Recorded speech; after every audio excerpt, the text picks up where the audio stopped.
I'm Debbie. And I'm Allison. And we're the Poltergals.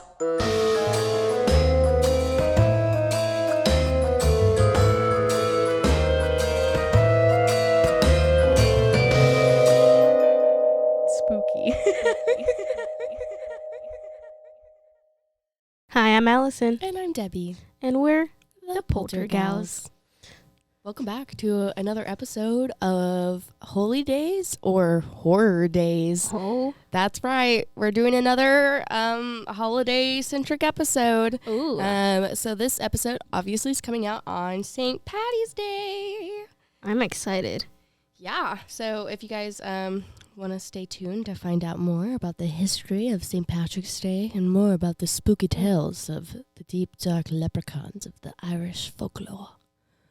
Allison's going to get into the history, and then I will get into kind of the background and more of the hauntings, as you already know.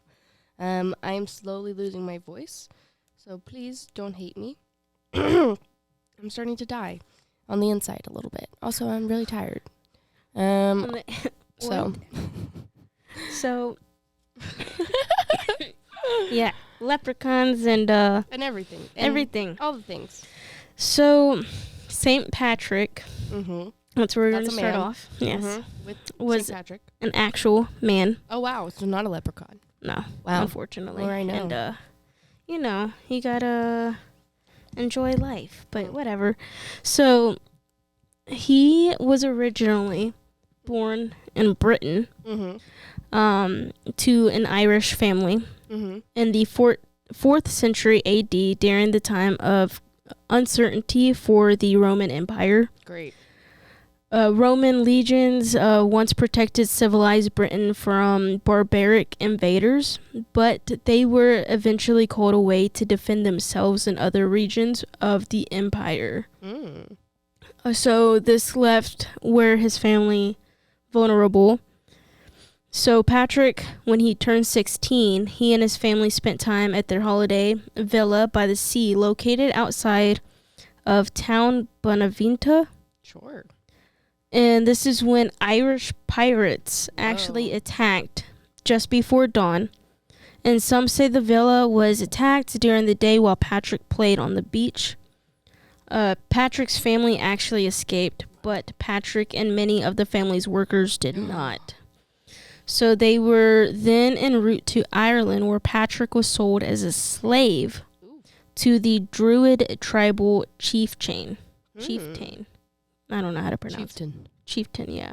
The boss in charge. So he was given the task of herdsman, and there was raised as a Christian with, says his father was a civil migrants and tax collector. Magistrate, oh. That's fancy. Yeah. At this time, Patrick had never decided to become a Christian until he was kidnapped and made a slave. But he did devote his life to God, and it didn't go unnoticed. He then earned the nickname of Holy Boy among many fellow slaves. Yo, holy boy, Yeah. get over here. I want to stop digging these holes, Grandpa. That's all I can think That's of. so damn bad. Exactly, yeah. Holy boy. So, being a holy boy, he, of course, like a lot of spiritual messages were sent. He had a dream. Mm-hmm. He had a dream. Quote unquote. Like MLK. He was channeling his inner MLK. inner MLK. He had a dream, and this voice in his dream was telling him that he would then be returning to his own country. Ooh. So then in another dream, he had received a response to the first dream, being told, "Come and see where your ship is waiting for you." Spooky. And this was about the age of 22. He escaped and traveled 200 miles to the coast of Ireland, which his journey across the island and everything, it actually took about 28 days. Wow. On the ship with other men. Mm-hmm. When he asked to board it, the seaman actually scouted at him, but was later other people on the ship actually requested for him to be on there. They're like, come back, holy boy. Yeah.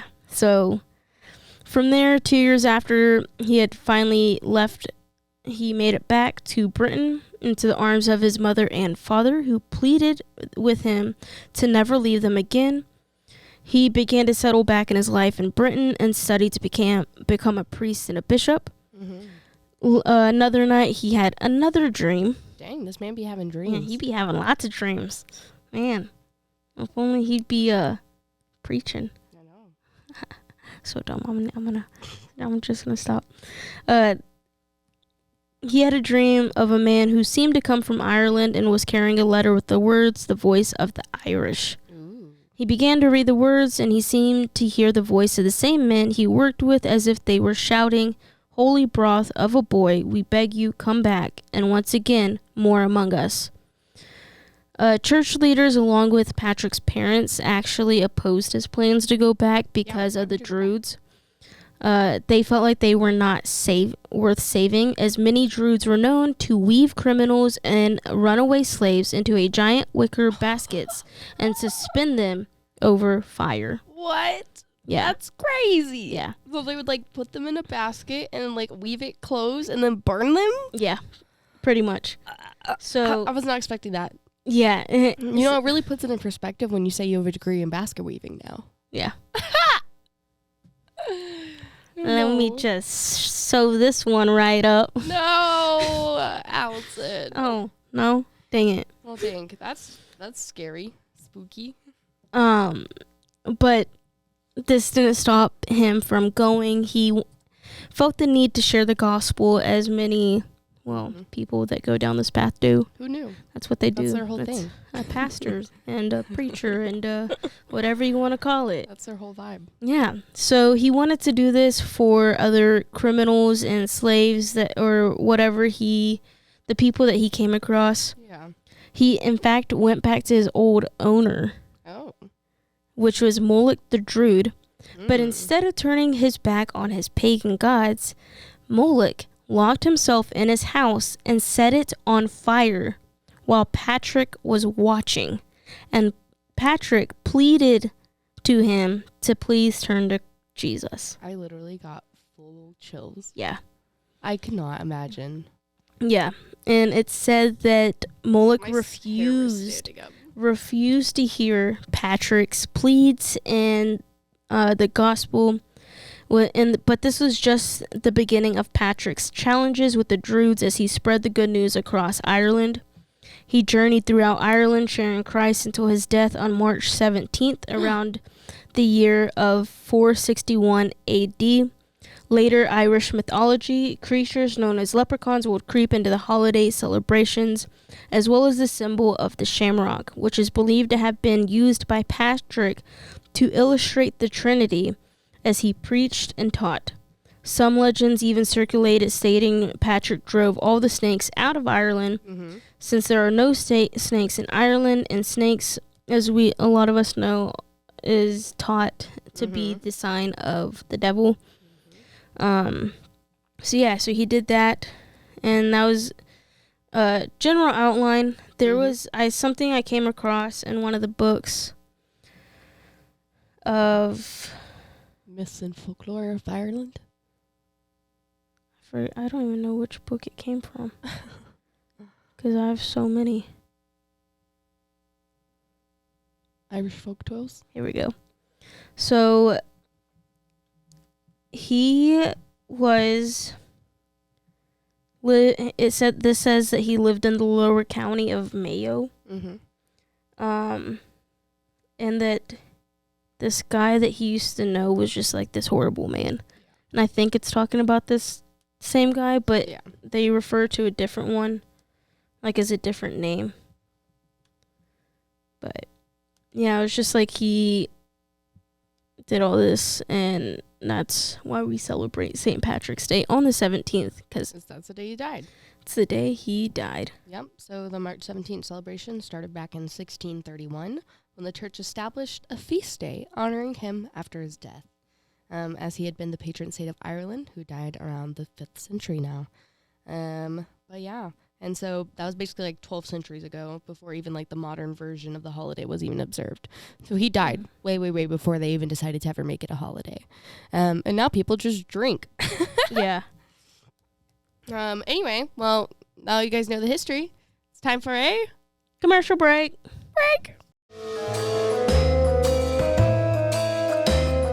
And now, a word from our sponsors. Spooky. Hi, I'm Debbie, And I'm Allison. and we're The Poltergals. Welcome back. Today we have a very special announcement. So we have partnered with Paranormality Magazine. That's Paranormality. Check them out. So Paranormality Magazine is a community-based project born out of love for the strange, unexplained, and paranormal, as well as the fascination with the people and creators that make the community what it is. Exploring all that makes our community what it is, including 14 subjects, from phantoms to UFOs and every cryptid creature in between. Their global collective teams collect stories, conducts interviews, and reports on the cutting-edge paranormal projects that are driving our community forward. So if you guys like any of those things, or like us, you definitely want to check out all those things, which are all the things we talk about. So head over to Paranormality Magazine and get the brand new issue every month. You can get a subscription and use our coupon code. That's right, we do have a coupon code. It's Poltergals. Polter Pals. That's POLTERPALS. Type in our code, all lowercase, and guess what? You get a special offer. That's 10% off today. 10% off today. And if you use our affiliate link, we find out. So guess what? That means you're helping support us along the way. And now, back to the show. Spooky. And we're back. Now that you guys know the history, it's time to get into the hauntings. Well, today we're not actually really talking about hauntings, we're just talking about like holidays. So maybe I should say now it's time to get into the holiday. Yeah. So obviously it's no secret that beer and spirits are usually associated with St. Patrick's Day for some, and the holiday is merely an excuse to drink emerald-colored beverages, but for others it does hold a special significance. If you've ever wondered about the origins of the holiday and the lively St. Patrick's Day traditions, we're going to talk about that here today. I'll also be talking more about the elven being of the leprechaun itself, as we previously mentioned. So first we're going to talk about the tradition of drinking. So obviously that's like what is most known for St. Patty's Day. St. Patty's Day. So the tradition of drinking actually started to honor St. Patrick on the anniversary of his death, which we said was March 17th. The Christian people then had a great feast of which Lenten food and alcohol restrictions were temporarily removed. I cannot talk today, Now guys. who's struggling with I the don't feel words? good, and also my throat hurts, so I can barely talk. But yeah, so basically, of course, we just had Ash Wednesday. We just had all that. And so with Lent, they basically were like, it's okay. We're just going to put those restrictions off for a day, and let's celebrate this great feast. So that's kind of why drinking became synonymous with the holiday itself. Today, of course, the tradition remains, as some Catholic people choose to set aside Lent restrictions just for St. Patrick's Day itself. As the years passed, St. Patrick's Day became less about the man and more about general Irish traditions, culture, and history. In the 1840s, the tradition reached America, where thousands upon thousands of Irish people had been immigrated to America to escape the potato famine. Ooh. Honestly, I could just live off of potatoes my entire life. And again, they held basically a giant St. Patrick's Day parade in 1840 as a celebration, just because they had such a big community there. So it's just a way that they could, put their own traditions in here in America. Since then, the American people have embraced the holiday, continuing to add their own takes of the ever-evolving traditions. Isn't it like Boston, where they like dump a bunch of green dye into one of the like bays or something and like turn all the water green? I think so. Yeah. So now the question is, why do participants wear green? So if you've attended pretty much any St. Patrick's Day celebration, obviously you can expect the majority of people to be decked out in green. Yeah. Also, something that the green is simply a reference to Ireland's famous rolling green hills. The color actually stems from another iconic St. Patrick's Day symbol, the shamrock, as you mentioned. Mm-hmm. So, of course, according to legend, St. Patrick used the 3-leaf clovers as a teaching tool to illustrate Christianity and the Holy Trinity and the Father, Son, and the Holy Spirit. And so they would wear shamrocks on their clothing during St. Patrick's, and eventually just started wearing all green as well. So St. Patrick's Day is an opportunity to spend time, with people you love and doing all the fun things. And so that's kind of just more about why you drink, and then why you got to wear red. And then, as we know, the tradition slowly evolved from just having to wear green to you get pinched if you don't wear green. Gross. So, Disgusting. hey, that's okay. But yeah, and then, of course, one of the most synonymous things is the leprechaun. So one of my books right here, we have The Mythical Creatures of the Bible by Brenda Rosen. And so we are going to be talking about the classification of elves known as leprechauns. So leprechauns are one of the little people in Irish folklore. So again, they kind of fall in the elf category. They can also be considered dwarves, often considered fae, and again, also kind of pull on those druid traditions as well from, of course, Ireland. So leprechauns are tricky dwarf-like creatures who take on the form of a little old man dressed in green with silver buckles on their shoes and a high-crowned hat. By trade, leprechauns are cobblers and are sometimes depicted wearing a leather apron and tapping away with a hammer on a single shoe. Reputed by them being very wealthy, leprechauns have buried crocks of gold and treasure. I just imagine like a crock, like a shoe, like a crock of gold. I think it's a It just means a pot of gold. A pot of gold. But in my head, that's what I was imagining as I was reading that. But anyway, they've buried crocks of gold and treasure. Though a leprechaun cannot escape if someone keeps an eye fixed on him, if the person looks away for even a second, the leprechaun will vanish away laughing. A typical tale tells of a man who forces a leprechaun to reveal the bush under which a pot of gold is buried. The man then marks the bush with a red garter and goes off to fetch a spade to dig up the treasure. When he returns, he finds that every bush in the field is decorated with the identical red garter, as to throw him off. Oh, no. Exactly. So again, those are just some story of leprechaun. There's also a horror movie about leprechauns. I don't know if you guys have ever seen it or not, but it's one of those like terrible sci-fi movies. Dude, have you seen it? Yes. It's so bad. I'm one of those people that growing up, and I blame my stepdad for this very much so. He got me into sci-fi stuff, and so I watch every single one of them. So it's like 4 college kids. They go to Ireland. They're on vacation, so like in a pub, drinking some beer. And then this guy's like, hey there, kids. You want to come stay in my back house? And they're like, oh, yeah, sure, stranger man. Let's go sleep in your weird little house in the back. So dumb. These 4 people just follow this man blindly after they're in a pub. I'm like, hello, can you like not?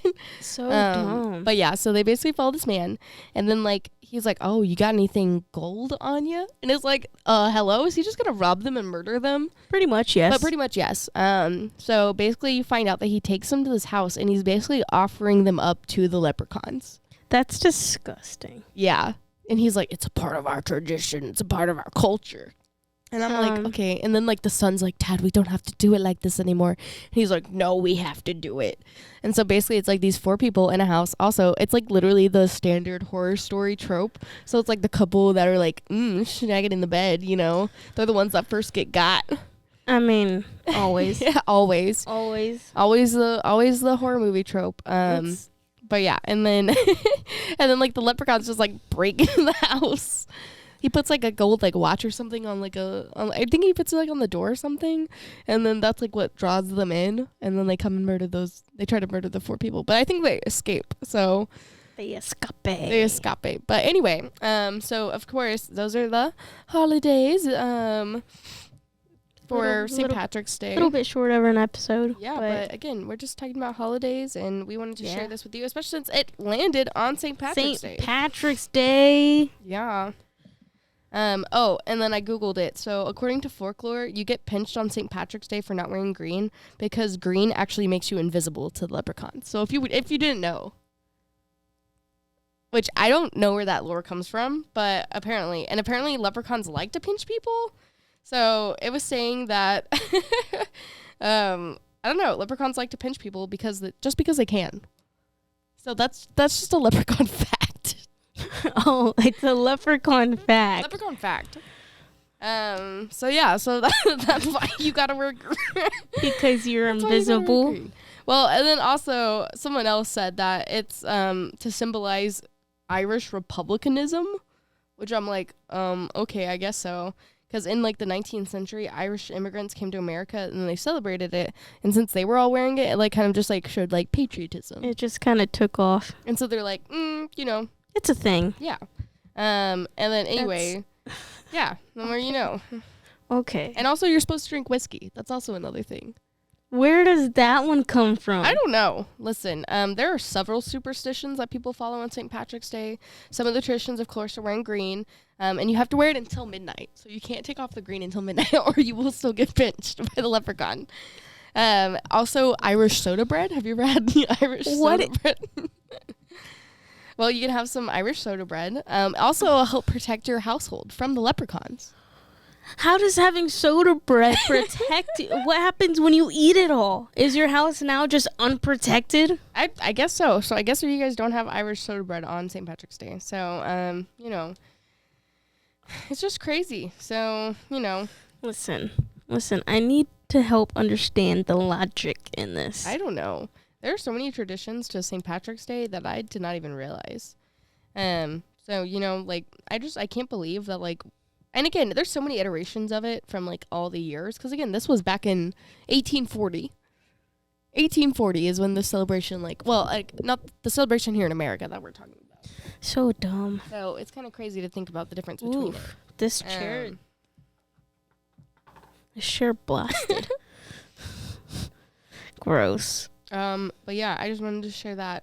But yeah, that's pretty much all the history and all the traditions and all the spookiness about leprechauns that I know. Well, and all the horrible, horrible things that happen to... yeah, don't get pinched by leprechauns. Don't get pinched. And now you know the history of St. Patrick's Day. And now go tell all your friends. The horrible stuff that happened. And now you can be that friend that's like, hey, did you know about this on St. Patrick's Day? So that's how I am, and none of my friends like it. So now you can be that person to your friends and see how they like it. You're welcome. We love you. Yeah. Thanks for listening. Anyway, well, that's all for this episode. Don't forget to go like, follow, and subscribe. Yeah. And if you would like, go to Paranormality Magazine and use the code PolterPals. All lowercase. Yes. POLTERPALS. To get a whole 10% off. 10%. Yeah. Use our affiliate link, please. Yes, please. It'd be awesome. And yeah. That's all. Bye. Bye. You've been listening to The Poltergals, a Rogue Media Network podcast.